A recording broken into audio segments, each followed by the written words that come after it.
Welcome back to another edition of the Educational AD Podcast. We couldn't do these without the incredible support of our sponsors, and we want to take a moment to say thank you to all of them. First, thanks to our diamond sponsor, Varsity Brands, including BSN, Varsity Spirit, and Herff Jones. Varsity Brands, elevating student experiences in sport, spirit, and achievement.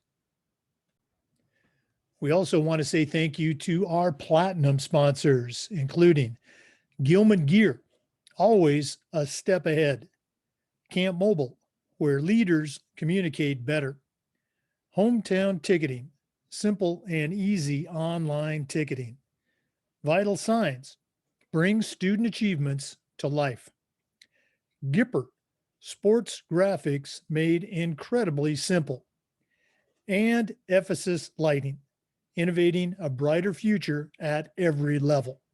Thanks to all of our great sponsors. Welcome back, everyone, to another episode of the Educational AD Podcast, this time featuring the FIAAA Insider. Our guest today is a good friend, Lyle Livengood. Lyle is a certified athletic administrator, and he's the director of athletics at Westport High School in Ocala, Florida. Lyle, welcome to the program. Jake, thanks for having me. I've been looking forward to this for a while, so this should be fun. Well, I know you do great stuff down there, and we want to let you share some of those ideas with our listeners. We always like to let our listeners have a chance to get to know our guests. So tell us a little bit about yourself, where you grew up, where you went to school and college, and how that love of sports, led to a career in athletics.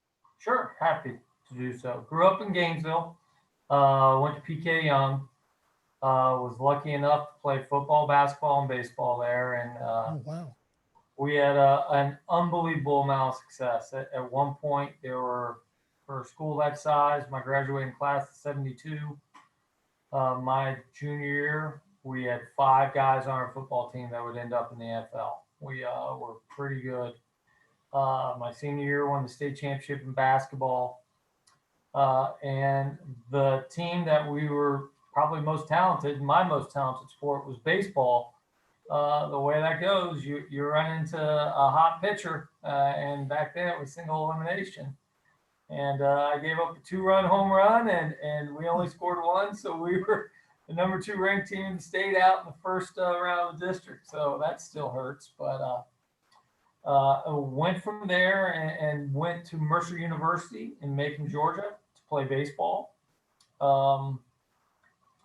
Really, I liked it. I liked it up there, but like so many kids, especially growing up in a college town, all you want to do is leave, and as soon as you leave, all you want to do is come back. And that fall ball season for baseball, I accomplished 2 of my 3 goals. Just to start all 4 years, and fall ball, I was a freshman pitcher. One of my goals was get a win against FSU, and even though it was fall ball, I did. And the last goal was, to start all 4 years. And at that point, I decided, I really wasn't going to wait around another 3 years to accomplish that goal. So I came running back, tried to walk on for football with Coach Spurrier in Florida, and made it out there for a couple days, and I just wasn't good enough. So at that point, 19, 20 years old, your athletic career is over. And luckily, my high school basketball coach said, "Hey, need some help?" And I was going to be Gordon Gecko. I was going to get my MBA and go to Wall Street and all that. And all of a sudden, after a year coaching high school basketball, I decided I wanted to teach, and that was the role I wanted to follow. And I coached at PK for about 4 years, and I was lucky enough to get an assistant job at Valdosta State. Coached at Valdosta State for Coach Domney for 2.5 years, and then even luckier to get the top assistant job at Florida Southern, which was someplace I always really wanted to be. And we had some incredible success when I was there. At that point, life kind of takes over. Met an incredible girl, got married, and just figured that, the college coaching basketball life really wasn't for me. Went to go work in the private sector, and it took me about 6 months before I started looking for high school basketball jobs. I really missed it that much. So I've been here at Westport for 19 years now. It's been incredibly good for me. The faculty, the kids, it's a unique group, but I really like our kids here. Very eclectic group. We're 34% Latino, 33% Caucasian, 27% African American. So it's quite the mix. It's not your typical school. And when I first got here 19 years ago, there was 960 kids. Now we're up 2,700. So I've really seen this place expand. 6 years ago, as you know, AD jobs don't really, not like a college or a coaching job where, if you got a football opening, you'll advertise it nationally. I haven't found out about athletic director jobs or athletic administrators. They're usually internally promoted. You want somebody who understands your culture, someone who understands what your school and your principal wants. And our AD, Robbie Lindeman, took a job at the FHSAA, and it was available. It wasn't that great of a job then. Had to teach a full load. Your supplement was 2,500, and it was just kind of, it needs to be done. I'll do it. And then Coach McPadden, the county AD, his last thing he was able to do was get us out of the classroom, and it's really made a difference. The job can be done correctly now. You're not just always just on the edge of your pants, just trying to make sure things get done. Now it's a full-time position, and it's really the whole county has evolved in a good way that way. I always love hearing the stories and the path that people take. We are a few years apart, but kind of a similar path. I always make the joke, injuries and lack of talent kept me out of the NFL. You spoke about your college days, really loved coaching college, didn't enjoy the recruiting part, it really gets in the way of families. So appreciate you sharing that. Talk a little bit about that transition from, the coaching role to athletic administration. I'm sure, having been around, you had seen, some excellent programs and some excellent ways to run a program. So I'm curious, what were some things that when you first took on the role as AD that you said, hey, I think we do a real good job of this, but I think we can actually do better. Tell us about that transition. Absolutely. The first year I took over, I actually took over the second week of school. The school had already started, which, I thought would be a negative, but it's actually a real blessing in disguise because Robbie had done most of the work that you need to do for fall athletics. And anybody who's an athletic administrator knows that those first 3 weeks are an absolute grind trying to get everything done. But I was still also the head basketball coach. And the first couple of years, it really, I still saw myself as a coach, not necessarily, I was a coach who was the AD. And it took about a year and a half. And then I really kind of, the perception really changed for me is that, while I am the coach, I'm the athletic director first now. And that transition came about because I learned more about the job. I was given more opportunities to do the job properly.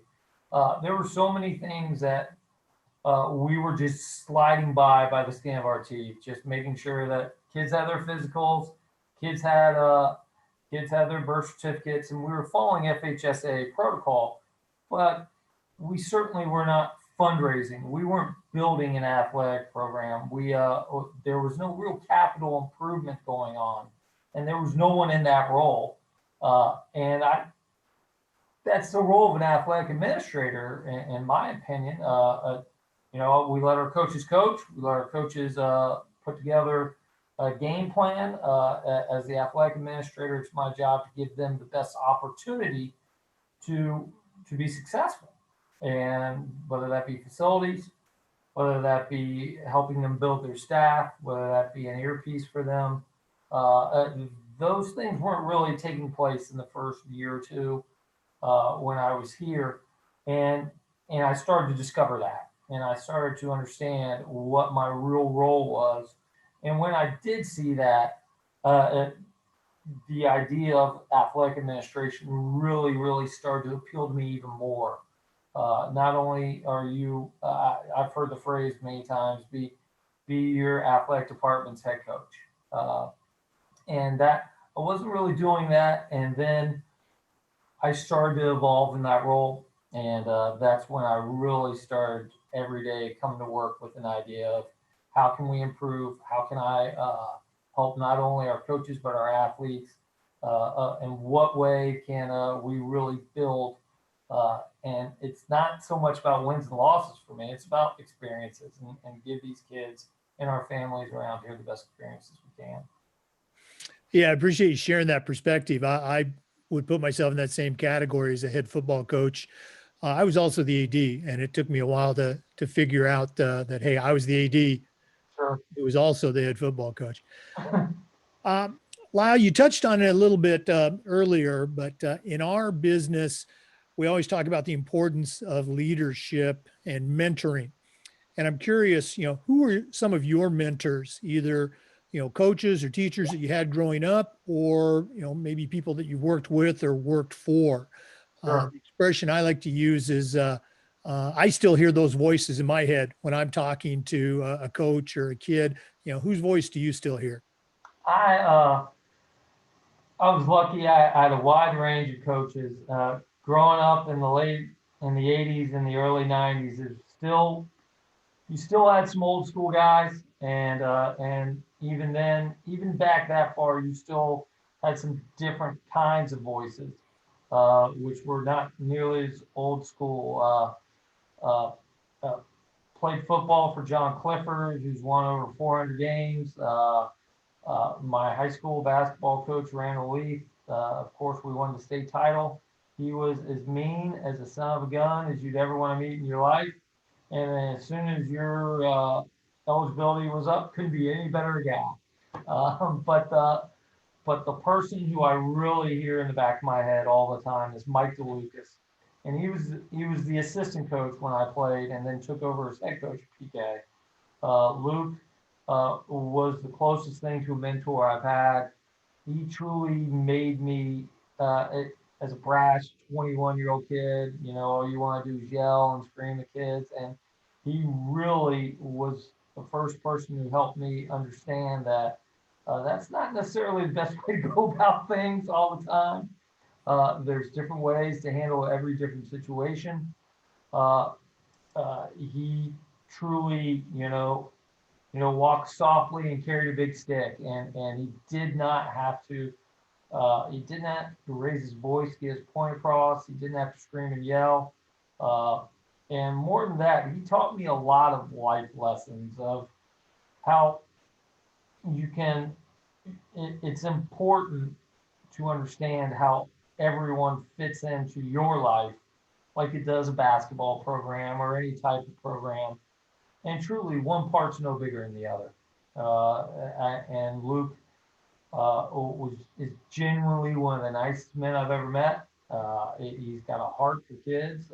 He's gone on to be a principal at Wilson High School, Buchholz High School. Now he's opened his own company where he helps kids with, college essays, recruiting, all those things. He's just got such a great background, and just his personality and the way he looks at the world is something I really hold on to today. I appreciate you sharing. Again, it's always so cool to hear about the people that helped us get where we are. It's a great reminder that we didn't do this by ourselves. It was pretty neat too. My last year coaching basketball 2 years ago, Luke's still up in Gainesville, and all of a sudden we have a game over Christmas break. I looked in the stands. There's Luke, with his 13-year-old son checking out the Wolfpack. So that was really just out of nowhere. There he is in the stands. Luckily, we had a nice game and won. I wouldn't want to hear it if we didn't play well, but it was great. That's the kind of guy Mike is. That's very cool. Lyle, you and I've gotten to know each other the last few years, FIAAA and FICA, you're currently on our board of directors. I think it's important to, for our younger athletic directors to kind of hear about that process. So just share a little bit about how you got involved with FIAAA and then, your process actually for going through and attaining your own CAA. Sure. Because I have such a familiar relationship with so many people at FHSAA, Robbie was here at Westport. Frank Beasley was at Denellen here in Marion County. Of course, Craig Damon, and of course, Mr. Tommen. I really started through conversations with them, understanding things like policy and understanding how I don't know how many people or athletic administrators actually understand the process of how things get done as far as policies in the FHSAA, the appeals process. There's this giant engine that I think a lot of people don't know much about or how that engine works. And through those conversations and being on things like the basketball advisory committee, also being on the plaque committee, you start to have conversations and you want to, for me at least, I wanted to be more and more involved with policy. To me, that's one of my favorite things to do. And just an extension of that is the FIAAA. It's a three-prong wheel. You got FIAAA, FHSAA, and FACA. And for me, I wanted to be a part of all three. And because in my opinion, they're all equally important. So luckily, I was able to get the District 6 spot, and I've been a member now for 3 years. I have been a part of several committees at the FHSAA and through a coaching capacity and also through the plaque committee, and now an FACA district representative. So through all three of those things, you start to understand, not where power is, but how things actually happen. It's a process, and understanding that process, I think, is incredibly important.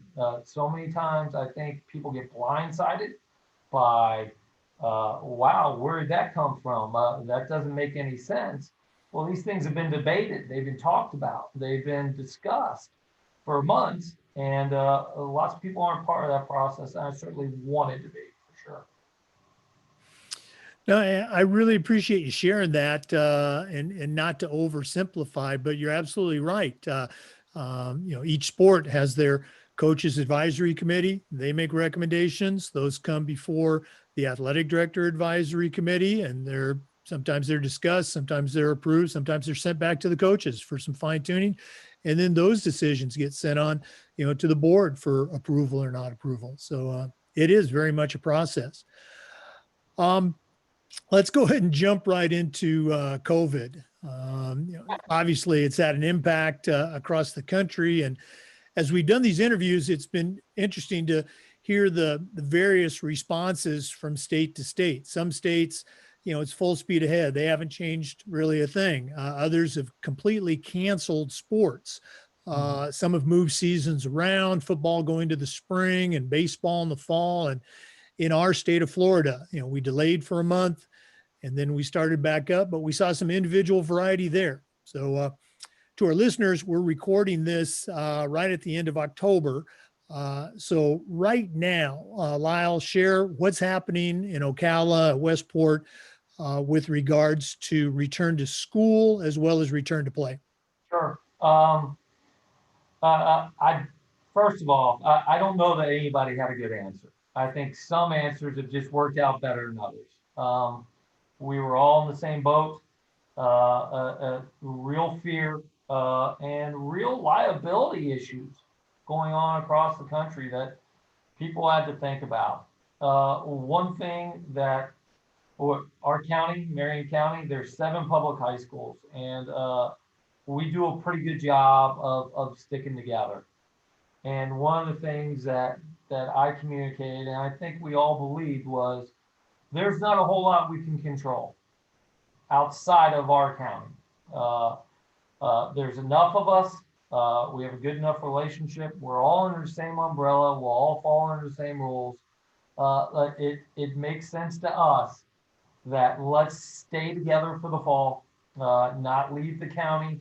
We can organize a schedule that best suits us, that best suits our student athletes. Not traveling outside the county, whether they have high rates of infection or low rates, or if we had high, we were all together. And it worked out fairly well. It really did. Each team is playing 7 total nights of football. If you include our preseason game, everybody played 12 volleyball games, and everybody made it to the playoffs. And we still have 2 teams in the playoffs for volleyball. It has gone remarkably well, and I think one of the reasons is we were kind of selfish, and we said we're going to make our own bubble as much as we can, and it's worked out really well. Our school board, and that's another thing too that I'd like to talk about, is you've got people all over the state who still don't understand process, who you would hear from coaches, hey, we're still coming to you for football. Are you sure about that? What does your school board say? These for public schools. And they don't understand that, or they didn't understand, well, your principal can say whatever they want, and so can your athletic administrator. That decision is going to come from your superintendent, who's going to propose something to that school board. And in many cases, I don't know how many people understood that process. That decision's not made at the school level unless you're at a private school. If you're at a public school, that decision's going to be made at the district level. So we were lucky enough that our district did approve us having that level. We just made another presentation for winter sports, which have just started. Soccer started last week, girls basketball this week, 2 weeks ago. We've started weightlifting and competitive cheer. And our school board has now allowed us to play a normal outside of the county schedule. With some caveats, no overnight travel, things of that nature, still not allowing non-district employees to transport kids other than their own. So we don't have parents, they can't, sign up to transport students, which will be difficult for things like freshman basketball, where the game starts at 4:30 and you get out at 3:30. How are we going to get those kids across town for that 4:30 game? So those are some of the challenges we're working on. But as far as being able to play a reasonably normal schedule, that's where we're at right now. Of course, anything can change at the drop of a dime, but it is we're making some progress down here, and it's opening up, which has been great. Again, you make a very good point about you got to do what's right for your school, your district, your kids. How has the game management aspect gone for your home games? We hear about challenges with some schools, not necessarily in Florida, but across the country, of resistance to masking and kids clumping together. How's it gone from your perspective for your home events? What we have done for our fall events is we've done ticket vouchers for our games. Of course, it's another county, our district opponent. So each student athlete gets 4 vouchers, and they can give those vouchers to whoever they want. Hopefully their parents, and that voucher will allow you to the opportunity to purchase a ticket. That's how we've kept numbers down. So for a volleyball game, you've got 30 girls basically on a team. So that's 120 vouchers. So you got 240 between both teams. That's keeping us below that, where we were trying to stay about below 40% threshold for our gyms. And hopefully people will social distance. Same thing for football. Both teams, 4 vouchers for the players, cheerleaders, and home band, which would keep us with our facilities, would keep us right about 40%, which is what we were aiming for. As far as sidelines and things we can control, that we're directly responsible for, our cheerleaders, our band, we haven't had really very much problem at all. Our trainers and have done an excellent job of coming up with how do we deliver water safely to these players? How are we social distancing them on the sidelines? We've even gone to the point where our sideline boxes are not from 25 to 25; they're from the 10 to the 10 now. Anything we can that we can control, that we have direct supervision of, it's gone incredibly well. We, as far as the stands, it's been a challenge for sure. We have made the determination that we are not going to go up into the stands and police every person. We don't have the staff to do that, nor the time to do it. If we're doing things like that, we're not covering the areas we need to cover for our events. Our police presence is also there to do a job, and that's not it, is to tell people, hey, you got to wear a mask. We make several announcements during a game. We remind people as they come in, and if they do not have a mask, we provide them a mask. But once they're in the facility, it's really been difficult for us to enforce that. But we remind people, we're not walking up and saying you've got to put your mask on or you got to leave. But it's been a challenge for sure. Another question, and I'm not trying to surprise you with this one. In Florida this year, the officials were scheduled to go under a new, pay system. Sure. And obviously gate receipts are down from what they would normally be. Have you noticed an impact at this point as far as, less income and unable to do some of the things that you would normally do for your athletic department? It's been pretty interesting for us, and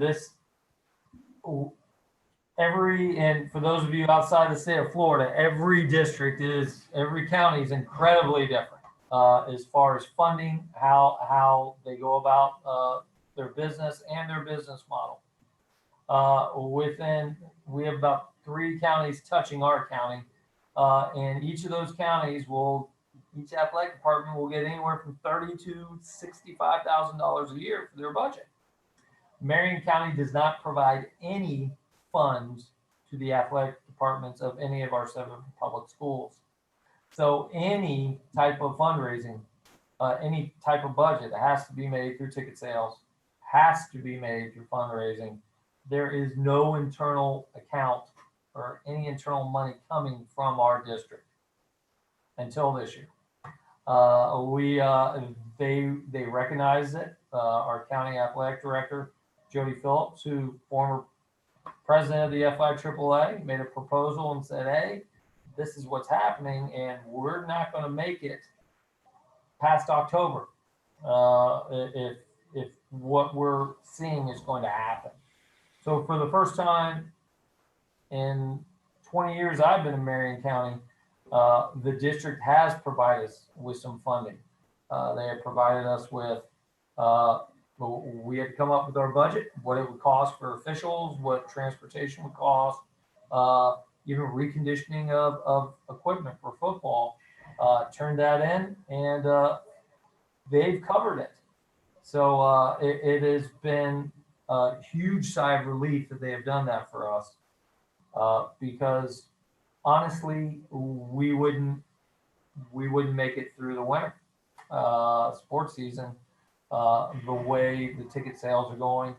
The other thing that our county is doing, and we did this based on the fact that not all facilities are created equal. 40% at Vanguard High School's football stadium is about 1,500 people. 40% at Lake Weir Stadium is about 900 people. So to not give Vanguard an advantage or Lake Weir a disadvantage, we're splitting all the gates. So after costs, you get a half, and whether you're home and away, and that way we're able to maintain some sort of equitable share among all of us, and it doesn't really affect your facility size, and we're all still on the same page.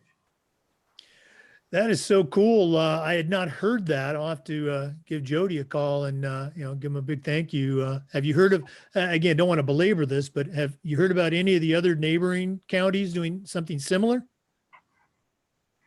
As far as the district giving them money or splitting gates? Splitting gates? Well, either one. I was talking mostly about the district providing, supplemental budget, but it's certainly he really did a nice job on it. He really did, especially for something that has not been done in the past. To plead our case, literally, that athletics is not going to survive in this world with our standard operating procedure, and through his efforts and our superintendent 100% backing it, we were able to get that funding, which would not have happened without Jody's leadership. So he's done a really good job with that. Oh gosh, well, let's hope that continues to be a we've got not just a best practice, but a standard practice as we move forward. Yeah. That would I'm sorry, we're in the middle of class change. That would be something that we've got our fingers crossed, but I don't know if it's going to continue. Let's go ahead and lighten it up a little bit. I've been asking the athletic directors, what's your favorite part of the job? And invariably they answer, it's the kids. And it should be, those relationships that you're able to build, even as an AD, are very important. But beyond that, beyond the kids, what are some of your favorite things about being the athletic director at Westport? What gets you excited about coming to school each day? Well, my favorite thing to do is sectional appeals. I love sectional appeals. You learn so much.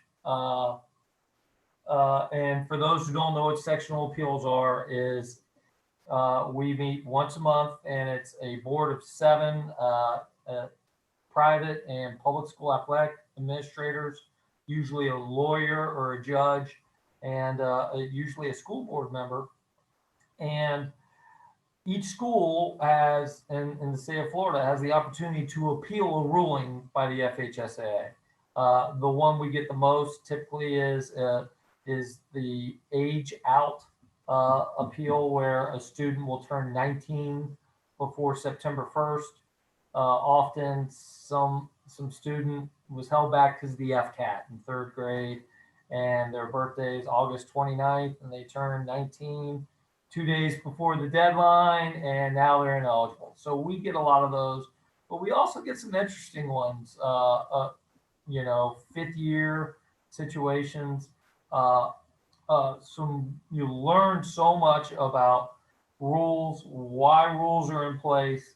But the other thing that happens so often too is that a majority of these appeals are approved. Typically through a student has an IEP, any kind of real problems at home, or some real terrible things that have happened to them, and then to see that student, that parent, that whole group, just the relief off their shoulder, and just the joy that comes to their heart, and to have their kid be able to play one last year, things like that, has really been unique and fun. I enjoy that part of it. But as far as coming to school every day, I haven't come to work yet. I go to school, or and I go to school. I don't think I've ever called it work once in my life. I'm still lucky enough. I still coach a couple things. I'll get out there and coach the golf team, and I'll coach the tennis team, and working with those kids is great. But I love coaches too. Coaches are fun. It, I get a kick out of the young guys, and I get a kick of the older guys like myself or even older who, the one thing I promised I'd never say is kids have changed. I promised I'd never say that 23, 24 years ago. And I still haven't said it. Parents have changed, but kids have not. Uh, but I really like the camaraderie, the locker room, all those things of athletics. It makes it fun. I couldn't agree more. I love to tell the story. I'm sure my dad didn't invent it, but I remember him telling me when I was in junior high, I was probably griping about something. And he said, the secret to being happy is finding something that you love to do and convincing somebody else to pay you to do that. And Yes. he had that. And I know that you and I have that, with our jobs. So I made a little bit more, but who doesn't? I mean, Bill Gates probably wishes he makes a little bit more, but no, I wouldn't trade what I'm doing for almost anything. I really enjoy it. absolutely. Okay. Well, Lyle, it's always great catching up with you, but we're not quite done. We always like to wrap up with what we call the new athletic director's toolbox. Now, you're certainly a veteran AD, but right now I'm going to task you with sending out a brand new athletic director on their very first job. But I'm only going to let you put 3 things in their toolbox. What Sure. 3 items are going to go in Lyle's new athletic director toolbox? The first one I believe would be internal, and it's your approach to it. It just be no one's good at anything till they're good at it. Everything's hard till it becomes easy. Uh, it is going to be overwhelming, but at that point, don't be overwhelmed. There's lots of different ways through the FIAAA, FHSAA. If you ask, this community is going to help, and they don't even have to be a member of a athletic or something like the FIAAA or the FACA. Athletic administrators, even people on your campus. This culture of educational athletics, is a culture that embraces teaching people things and helping and going out of their way. So that would be my first tool that I would give to someone is don't become overwhelmed. It's going to be hard. Know that you're not alone. You're truly not. The second tool, and hopefully they have it already, would be organization. You've got to truly understand that there are timelines, there are lines in the sand that have to be met. You've got a million different things coming at you at once. It's kind of like hurry up and wait till all the physicals come in and all the paperwork comes in. And you can only prepare so much for it, but be as prepared as you can for each time of year. And that comes, in my opinion, an organizational aspect of it. And then finally, I would say one of the things, and it's not just as an athletic administrator, would be just a positive personality, positivity. And that's not just for this position or in education. If you are a glass half empty guy, you're going to struggle, especially in situations which can be at times stressful, where people are depending on you, especially in leadership, which this is a leadership role. And having that glass half full, trying to say yes instead of trying to say no is something that I'm always thinks a real good tool for someone to have. Wow. Great toolbox. I wish I would have had that when I was starting out. Oh, I don't have it some days, but I try. When I get my big international packet for one student, it's a struggle for me to stay positive, but I find my way through it. So, because I know hopefully I'm going to be able to get this kid eligible, he's going to get to play.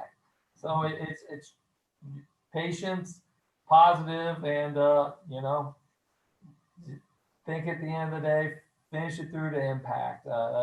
What we're here to do is help as many kids as we can. Well, Lyle, thank you so much for spending some time with us. Continued success as we, at least at the time of this recording, getting ready to transfer into winter sports. Jake, thanks so much for having me. This has been great. Okay. To our listeners, thanks for tuning in. Remember, the video recording of this is on the FIAAA Educational AD YouTube channel. Come back again next time for another episode of the Educational AD.